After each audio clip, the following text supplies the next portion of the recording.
一台仅仅行驶了10年的特斯拉 Model S 电机就坏了，你敢相信？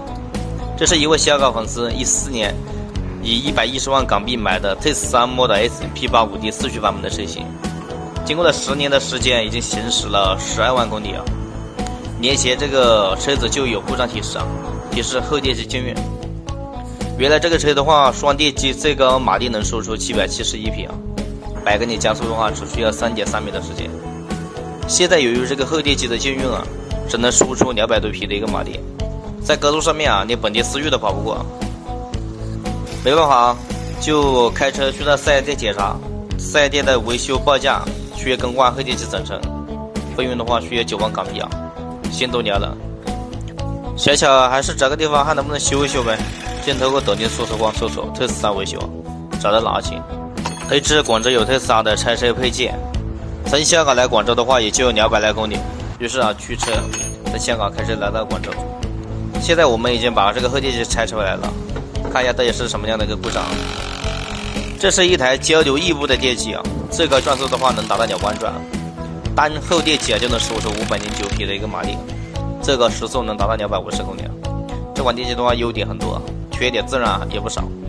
第一当然就能耗高，第二的话这款电机有一个设计缺陷啊，两台自带的毛病，后期也维修不好的。还有一个水封老化容易进水啊，这个电机的话水封一旦进水啊，轻微的它会有故障提示尿不归轮歇根据，严重的直接就会启动不了。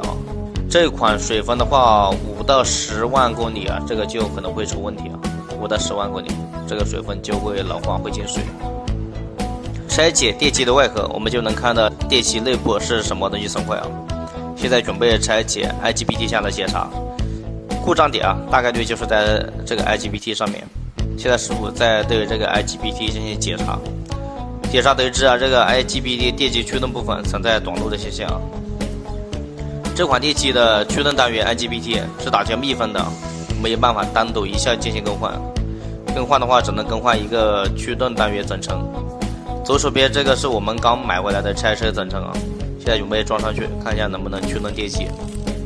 故障点已经找到了，然后再对电机进行一下常规的保养，更换电机油，更换水封，更换轴承，更换老化的密封圈。像这些易损件基本上5到10万公里啊，就会出现一个老化的情况。家里面有条件的话，5到10万公里把这个水封啊、轴承啊、电机油换一下，还是会好一些。这款电机的话，这个水封的故障率特别高。现在已经在进行组装了，组装完我们看一下能不能驱动车子进行行驶，有没有故障提示。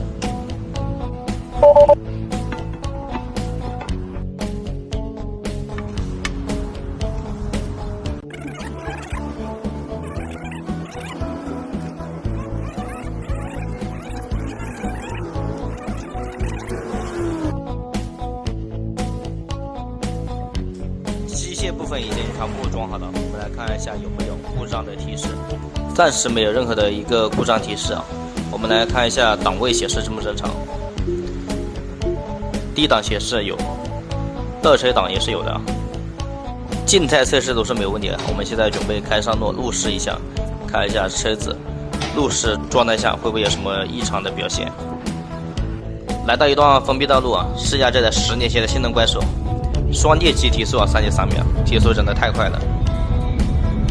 按这个状态试下去的话，这个电机应该是没什么问题了，又完美解决这个问题啊。